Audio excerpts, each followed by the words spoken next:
Hello guys, welcome to the second video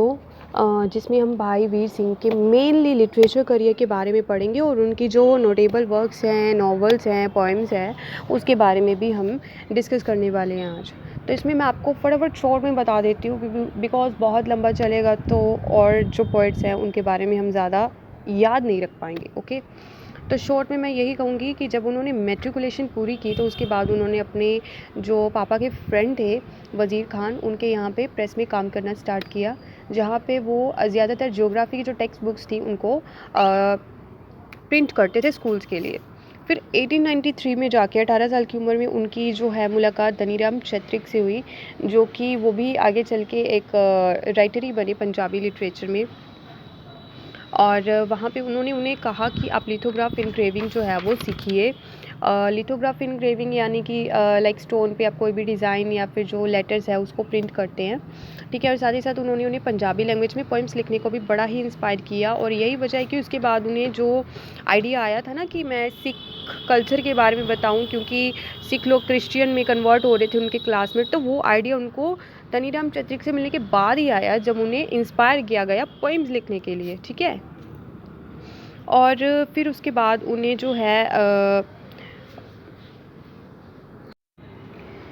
तो इसके बाद जो है वज़ीर खान की जो प्रेस थी वो मेनली सिंह सभा मूवमेंट को प्रिंटिंग प्रेस लिटरेचर को प्रेस करती थी, और इसीलिए उन्होंने वीर सिंह ने उन्हें उनके देहांत के बाद उन्हें ख़रीदा भी और बाकायदा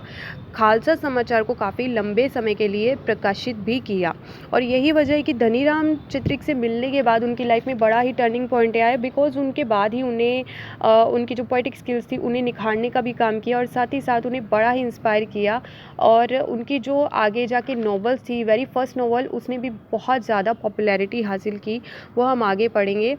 एंड लैंग्वेज पोएटिक का एक मैं आपको किस्सा छोटा सा बताती हूँ। इसमें क्या, ब्रिटिश इंडिया में आपको पता है कि बहुत ही ज़्यादा ह्यूमिलेट किया जाता था लोगों को, स्पेशली सिखों को किया जाता था, बिकॉज़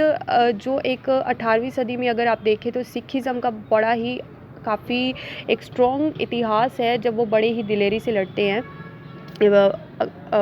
मुग़ल एम्पायर के टाइम पे, सिख एम्पायर के टाइम पे।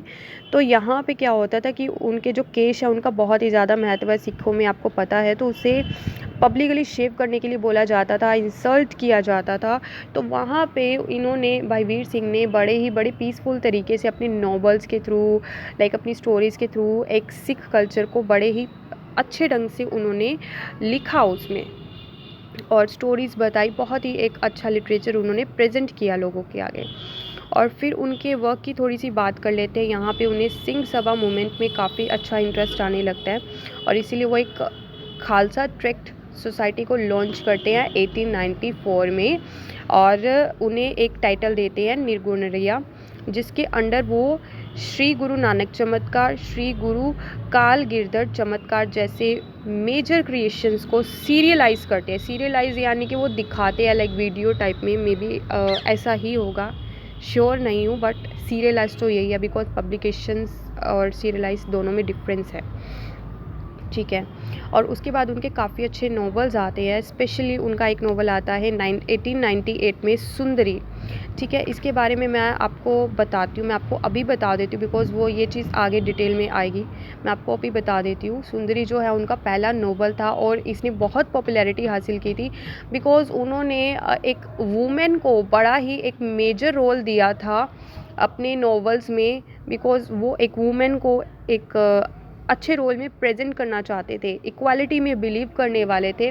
और गुरु नानक जी के जो लेसन्स थे उनको फॉलो अप करने के लिए वो एक फ़ीमेल को बहुत इम्पोर्टेंट रोल देते थे। और उसमें क्या होता था, इसमें एक करेक्टर था सुंदर कौर, जो कि हिंदू से सिखिज़म में कन्वर्ट होती है, और फिर उसके बाद वो एक एडवेंचर लाइफ में